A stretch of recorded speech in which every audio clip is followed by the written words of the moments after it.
नमस्कार, रफ्तार मीडिया में आपका स्वागत है। आपके साथ मैं रीना झा बालियान। खबरों का रुख करेंगे, लेकिन उससे पहले एक नजर डालते हैं इस वक्त की हेडलाइंस पर। राज्य निर्माण की रजत जयंती पर प्रदेश भर में कार्यक्रमों का आयोजन। हल्द्वानी में पूर्व सैनिकों के बीच पहुंचे सीएम। रामनगर में भी मुख्यमंत्री ने जनवन कार्यक्रम में की शिरकत। पहाड़ मैदान पर बयान देकर फंस गए बीजेपी विधायक विनोद चमोली। मुद्दे को खूब भुना रही कांग्रेस। 2027 में मैदानी वोटर्स बीजेपी के लिए खड़ी कर सकते हैं मुश्किलें। ऋषिकेश के खारा स्रोत में शराब की दुकान बंद करने की मांग पर प्रदर्शन जारी नहीं हुआ। ड्राई एरिया घोषित तो 9 नवंबर को निकलेगी जन आक्रोश रैली। और प्राथमिक शिक्षा निदेशालय में महिला पत्रकार के साथ अभद्रता। आपा खो बैठे प्राथमिक शिक्षा निदेशक अजय नौडियाल ने उठाया महिला पत्रकार पर हाथ। और चलिए अब बुलेटिन की शुरुआत कर लेते हैं। राज्य निर्माण की रजत जयंती के मौके पर हल्द्वानी में आयोजित हुए पूर्व सैनिक सम्मेलन में सीएम पुष्कर सिंह धामी ने शिरकत की।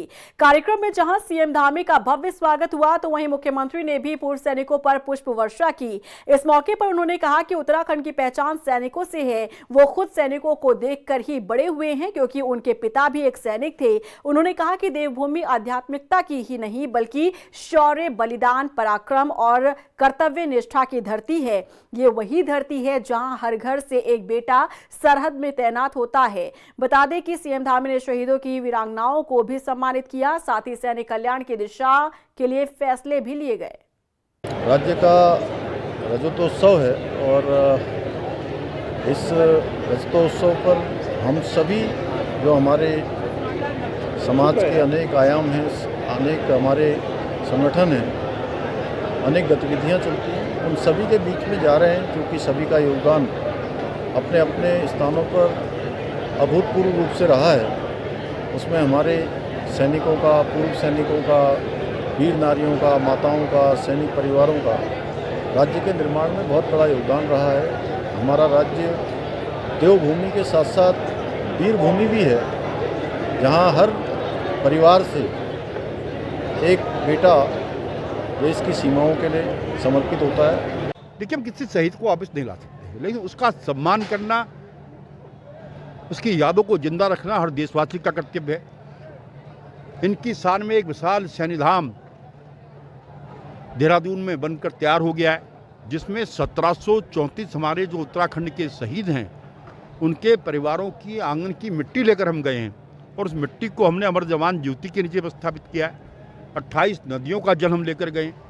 रामनगर में भी राज्य स्थापना दिवस की रजत जयंती के मौके पर जनवन कार्यक्रम का आयोजन हुआ। कार्यक्रम में पहुंचे मुख्यमंत्री पुष्कर सिंह धामी ने 25 सालों के उत्तराखंड की उपलब्धियों को जनता के सामने रखा। उन्होंने कहा कि हम हर उत्तराखंड वासी को जरूरतों को पूरा करने के लिए संकल्पबद्ध हैं। पिछले 25 सालों में राज्य ने नए नए आयाम हासिल किए हैं।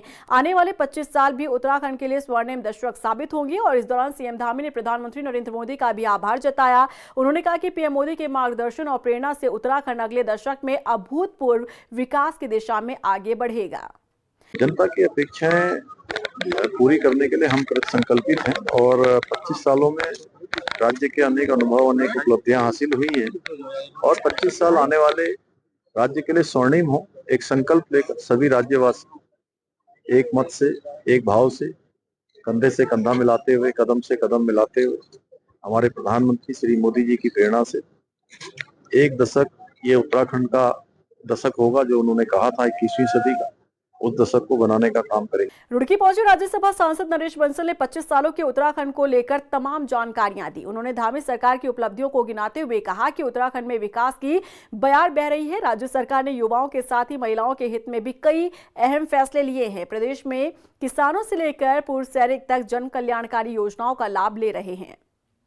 बिंदु है इस प्रकार से, जब हमने राज्य प्रारंभ किया तो हमारे पास कोई संसाधन नहीं थे, हमारे यहाँ सड़कें नहीं थी। उस प्रधानमंत्री सड़क योजना के अंतर्गत राज्य में 4000 गांव सड़कों से जुड़े हैं, जो पहले 2000 के आबादी तक के गांव थे, आज वो 250 की आबादी तक के चले गए। अनेक तोक में बिजली नहीं थी, वो बिजली पहुंची है। नल से जल योजना के अंतर्गत जल पहुंचा है। उज्ज्वला योजना के अंतर्गत माताओं बहनों को लकड़ी से छुटकारा दिलाया गया है, उनके स्वास्थ्य की चिंता हुई है। 3 सिलेंडर फ्री उनको फ्री रिफिल हो रहे हैं। राज्य के अंदर सड़कों का जाल बिछा है, rail connectivity, road connectivity, air connectivity पूरी तरह बढ़ी है। ऑल वेदर रोड पूरे उत्तराखंड में बन रही है। नई टिहरी के जिला सभागार में सांसद माला राज्य लक्ष्मी शाह की अध्यक्षता में समीक्षा बैठक हुई। बता दें कि बैठक में विभिन्न केंद्रीय योजनाओं की प्रगति पर चर्चा हुई। सांसद ने अधिकारियों को विकास कार्यों को प्राथमिकता के साथ समय पर पूरा करने के निर्देश दिए। साथ ही बैठक में विधायकों ने सड़कों, पेयजल और संचार समस्याओं के जल्द समाधान के भी निर्देश दिए। उन्होंने जिलाधिकारी नितिका खंडेलवाल को अधिकारियों से 15 दिन में सभी समस्या के निस्तारण के लिए कहा। विशेष सत्र के दौरान बीजेपी विधायक विनोद चमोली ने सदन के भीतर जो कुछ कहा उसे लेकर सियासत गरमाती दिख रही है। पहाड़ मैदान को लेकर विधायक के बयान ने बीजेपी को असहज कर दिया है। 27 से पहले विनोद चमोली का यह बयान न सिर्फ उन्हें नुकसान पहुंचा सकता है बल्कि पार्टी पर भी असर डाल सकता है। ऐसे में सवाल है कि क्या बीजेपी विधायक विनोद चमोली ने पहाड़ मैदान को लेकर जो बयान दिया, क्या यही बीजेपी का भी स्टैंड है, और अगर नहीं तो विधायक चमोली पर क्या पार्टी कार्रवाई करेगी? देखिए रिपोर्ट। पहाड़ मैदान पर बयान देकर फंस गए विधायक जी। 27 चुनाव में उठाना पड़ सकता है नुकसान, मैदानी वोटर्स बना सकते हैं दूरी। विनोद चमोली का गिरता जनाधार या फिर पार्टी का भी यही स्टैंड? उत्तराखंड की राजनीति में पहाड़ मैदान के मुद्दे ने फिर से उबाल ला दिया है। सदन के भीतर बीजेपी विधायक विनोद चमोली ने जो बयान दिया उसका असर 2027 चुनाव पर पड़ सकता है। बीजेपी को इसका नुकसान झेलना पड़ सकता है। हालांकि सवाल तो ये है कि सदन के भीतर खड़े होकर विधायक चमोली ने पहाड़ मैदान को लेकर जो कुछ कहा, क्या बीजेपी का भी वही स्टैंड है? क्या पार्टी अपने विधायक के दिए गए बयान का समर्थन करती है या फिर पार्टी लाइन से इतर विनोद चमोली ने ये बयान दिया? और यदि पार्टी लाइन से हटकर उन्होंने ये बयान दिया तो पार्टी क्या इस पर कोई एक्शन लेगी? ये तमाम सवाल सियासी गलियारों में घूम रहे हैं। हालांकि बीजेपी प्रवक्ता तो ये कह रहे हैं कि विनोद चमोली ने ऐसा कोई बयान ही नहीं दिया। जरा सुनिए। नहीं, देखो, पहली बात तो मैं आपको बताऊं, चमोली जी के द्वारा जो बोला गया, मैंने उस वीडियो को पूरा देखा। न उन्होंने कहीं दूर दूर तक पहाड़ मैदान की बात की और न उन्होंने पर्टिकुलर कोई पहाड़ी की बात की। उन्होंने संपूर्ण उत्तराखंड की बात की। वहीं सदन के भीतर विनोद चमोली के इस बयान पर विपक्ष के विधायकों ने करारा जवाब दिया। लक्सर से बसपा विधायक मोहम्मद शहजाद ने कहा कि नेता विधायक पहाड़ से बनते हैं और घर मैदान में आकर बनाते हैं। आप लोग पहाड़ पे रहना नहीं चाहते हैं, आप लोग पहाड़ से उतर के मैदान में आते हैं। विधायक बनाने देहरादून, हल्द्वानी में मकान, और बात करेंगे आप पहाड़ की, पर्वत की, बात करेंगे आप 2001 के जनसंख्या व परिसीमन की। मैं बात ये इसलिए कह रहा हूं कि हम सब उत्तराखंड के निवासी हैं, हम उत्तराखंड के विषय पर बात करनी चाहिए।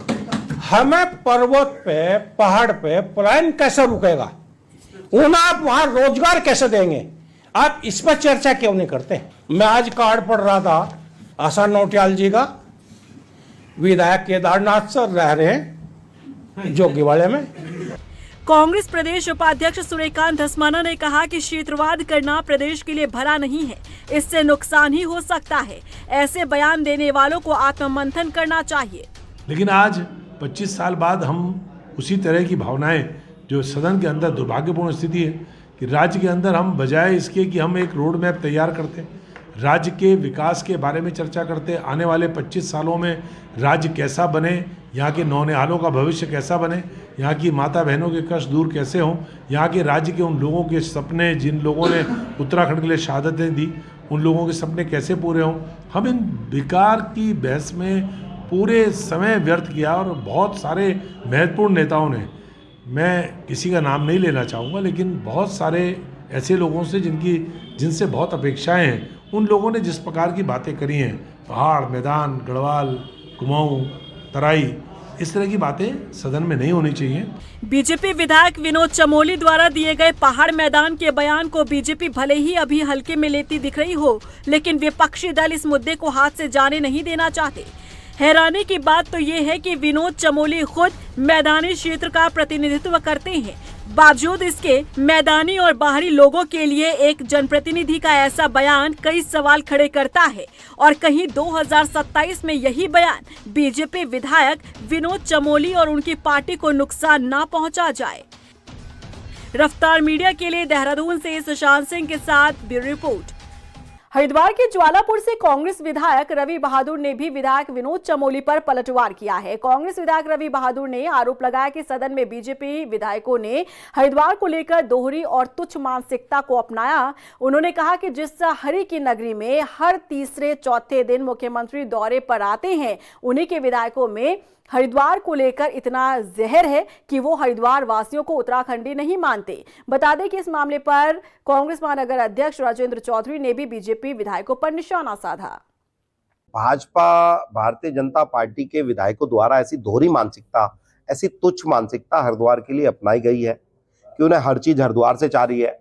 हर तीसरे चौथे दिन आपके जो है मुख्यमंत्री हरिद्वार में रहने का कार्य करते हैं और हरिद्वार के प्रति उनके अंदर इतना जहर भी है कि वो ये बोलते हैं कि आप उत्तराखंडी नहीं है, हम उत्तराखंडी हैं, हम आपको भाषा से पहचान रहे हैं कि आप उत्तराखंडी नहीं है। तो ये बड़ा दुर्भाग्यपूर्ण है। तो विधायक शहजाद ने जो मुद्दा उठाया वो एक संतुलन को बनाने का था कि जितने भी लोग उत्तराखंड के मूल निवासी हैं उन्हें मूल निवास प्रमाण पत्र मिलना चाहिए। जब किशोर उपाध्याय जी ने बयान दिया कि हम आपका पानी रोक देंगे और इसी तरह की एक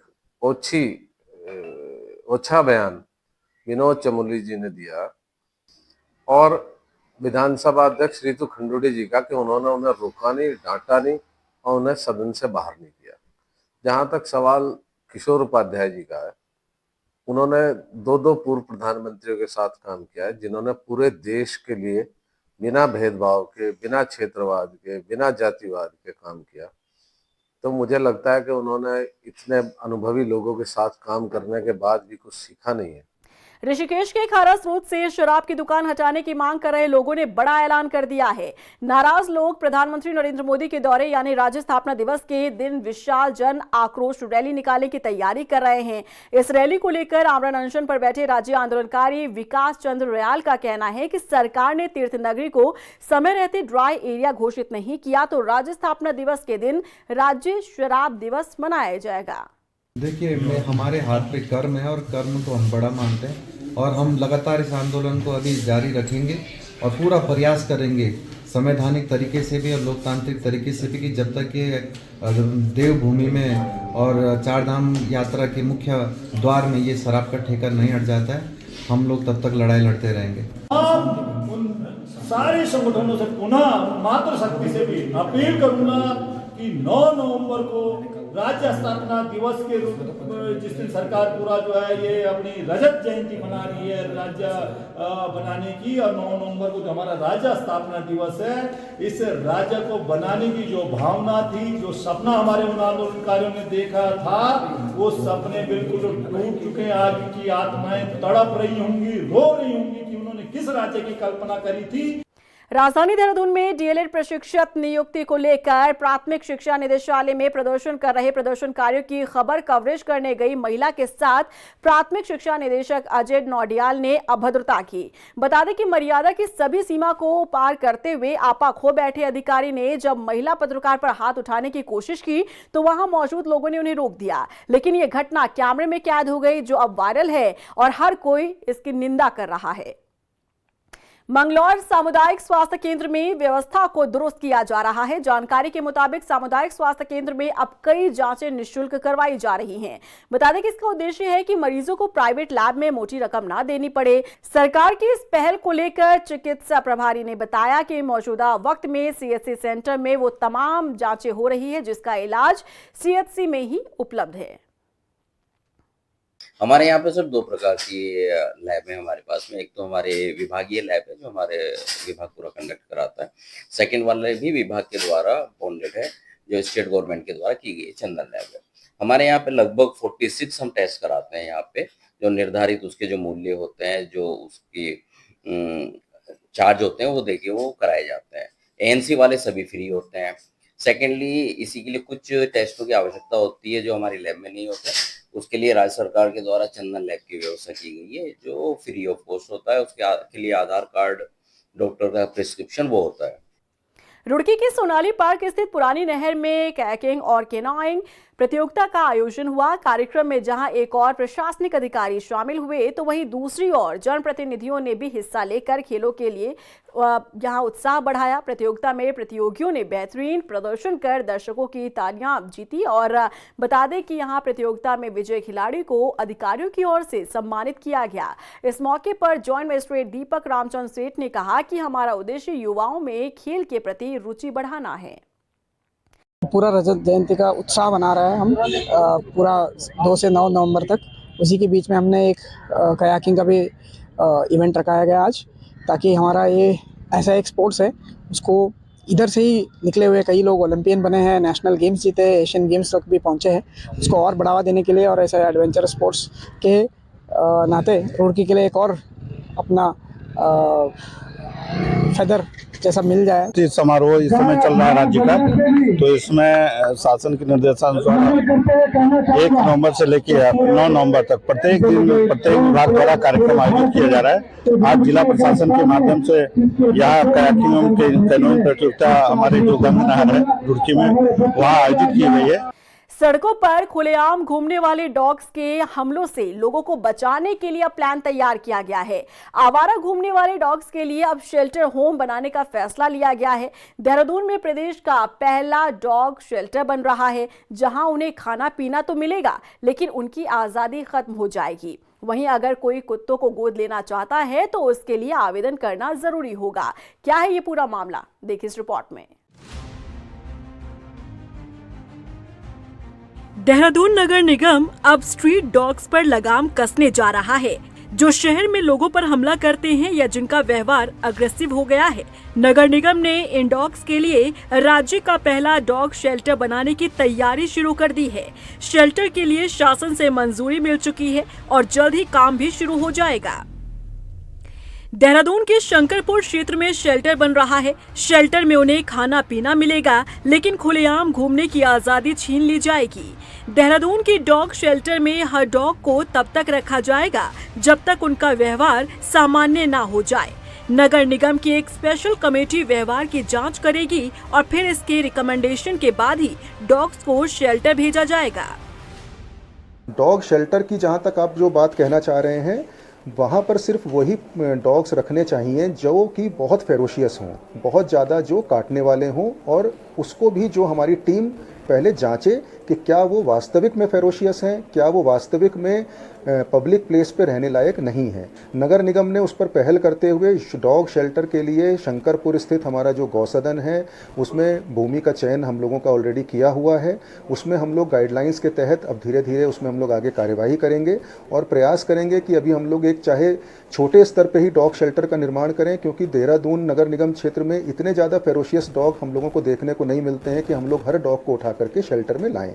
वहीं डॉग्स लवर इन कुत्तों को गोद भी ले सकते हैं। इसके लिए संबंधित नगर निकाय में आवेदन करना होगा।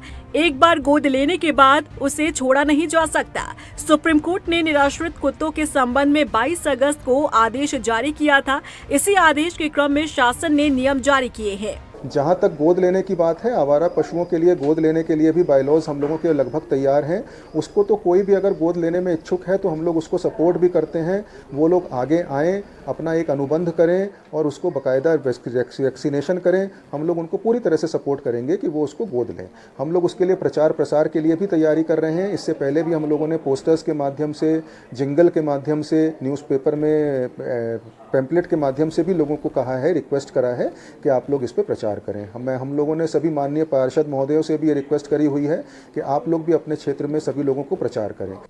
तो अब देहरादून में डॉग्स को भी मिलेगा रूल बुक वाला ट्रीटमेंट, जहां भौंकने की आजादी तो नहीं होगी, लेकिन सुधरने की गारंटी जरूर होगी, क्योंकि यहां हर एग्रेसिव डॉग बनेगा डिसिप्लिन्ड। रफ्तार मीडिया के लिए देहरादून से हिमांशु चौहान की रिपोर्ट। वहीं गुरुवार को देहरादून मसूरी मार्ग पर हुए सड़क हादसे में एक पिता की मौत हो गई। आपको बता दें, वहीं बेटा गंभीर रूप से घायल है। जानकारी के मुताबिक पिता और पुत्र राजधानी देहरादून से मसूरी बाइक पर जा रहे थे। अचानक से बाइक अनियंत्रित होकर खाई में जा गिरी। और इसी के साथ फिलहाल इस बुलेटिन में बस इतना ही, लेकिन चलते चलते एक नजर डालते हैं इस वक्त की हेडलाइंस पर।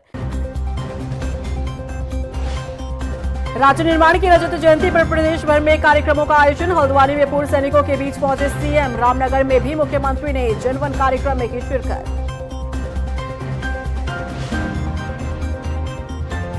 पहाड़ मैदान पर बयान देकर फंस गए बीजेपी विधायक विनोद चमोली। मुद्दे को खूब बुना रही कांग्रेस। 2027 में मैदानी वोटर्स बीजेपी के लिए खड़ी कर सकते हैं मुश्किलें।